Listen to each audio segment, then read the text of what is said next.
Assalamualaikum warahmatullahi wabarakatuh. Om Swastiastu, Namo Buddhaya, salam kebajikan sahabat-sahabat dimanapun juga berada. Publik hari ini kembali disuguhi satu tontonan politik hukum yang makin hari makin terasa absurd sahabat ya. Kita tahu Refli Harun yang sejak awal berdiri di barisan Roy Suryo CS, kini terlihat mulai terjebak di lubang yang sama. Narasi yang dulu dibungkus rapi dengan istilah kritik akademik, hak demokrasi, dan pencarian kebenaran kini berubah jadi permohonan penuh kepanikan. Dia berharap Pradi bersatu mencabutlah perannya sahabat. Dan yang paling aneh adalah Roy Panci, betul-betul seolah-olah dia merasa digoda untuk melakukan RJ, dan hal ini ditanggapi langsung oleh Pak Jokowi bahwa kasus yang ada di Polda Metro Jaya itu harus sampai di pengadilan.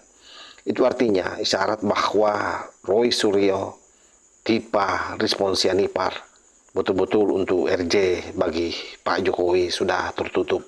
Sekalipun Pak Jokowi mengatakan bahwa secara pribadi tetap pintu maaf itu terbuka, tapi tidak untuk hukum sahabat. Untuk lebih jelasnya, ini coba kita cek videonya secara bersama-sama.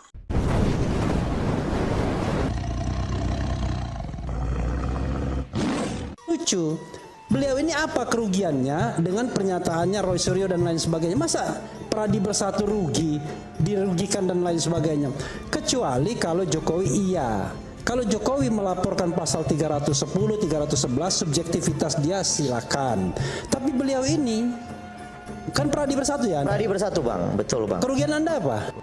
Ada banyak WA ajakan, bahkan telepon langsung ke beberapa lawyer, bahkan juga beberapa pejuang kami ya, Bu Kurnia tuh sampai diikuti sampai kamar mandi, ya itu didesak untuk RJ, didesak untuk mau nggak gini.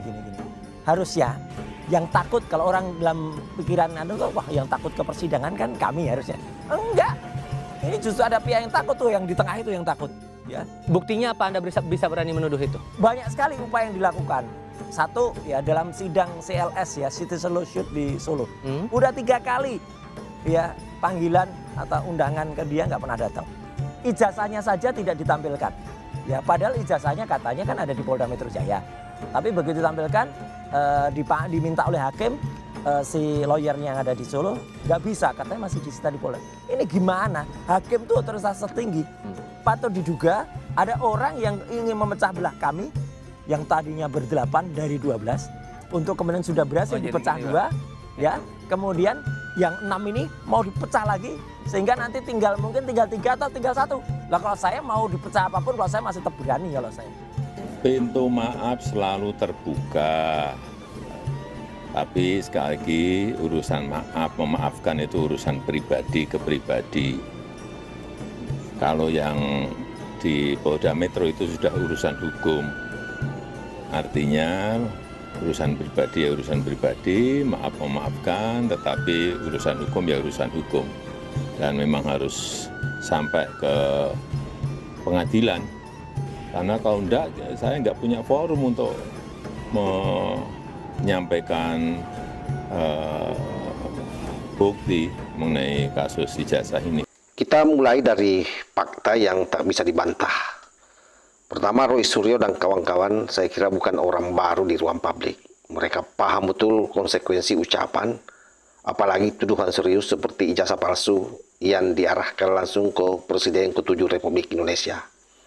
Namun yang terjadi kemudian justru menggelikan sahabat ya. Roy Suryo muncak-muncak merasa dirinya digoda dengan restoratif justice.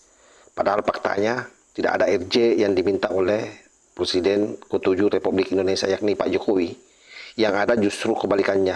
Mereka yang berharap ada jalan keluar agar tidak sampai ke pengadilan. Itulah yang menjadi harapan Pak Jokowi. Dia berharap bahwa kasus di Polda Metro Jaya harus masuk ke ruang pengadilan. Disinilah posisi Refli Harun mulai terlihat problematik. Alih-alih berdiri konsisten dengan argumen hukum yang kuat, Refli justru terjebak membela narasi yang sudah runtuh secara logika dan moral. Karena satu hal yang saya kira sangat mendasar, bahwa RJ itu hanya relawan bagi pihak yang mengakui ada kesalahan. Kalau merasa tidak salah, kenapa bicara RJ? Kalau yakin ijazah palsu, kenapa takut sidang? Dan yang paling telak itu datang dari respon Presiden ke-7 Republik Indonesia. Saya kira dengan sikapnya yang tenang, lugas, dan tanpa drama, sebagaimana yang ada di video awal yang saya cuplikan itu, bagi Pak Jokowi tidak ada restoratif justice lagi. Proses hukum harus berjalan. Semua dibuktikan di pengadilan. Kalimat ini sangat sederhana, tapi menghantam telak ke seluruh barisan Roy Suryo CS. Karena memang sejak awal mereka justru menghindari ruang pembuktian hukum dan lebih memilih panggung opini. Di titik ini, sahabat, Roy Suryo terlihat panik.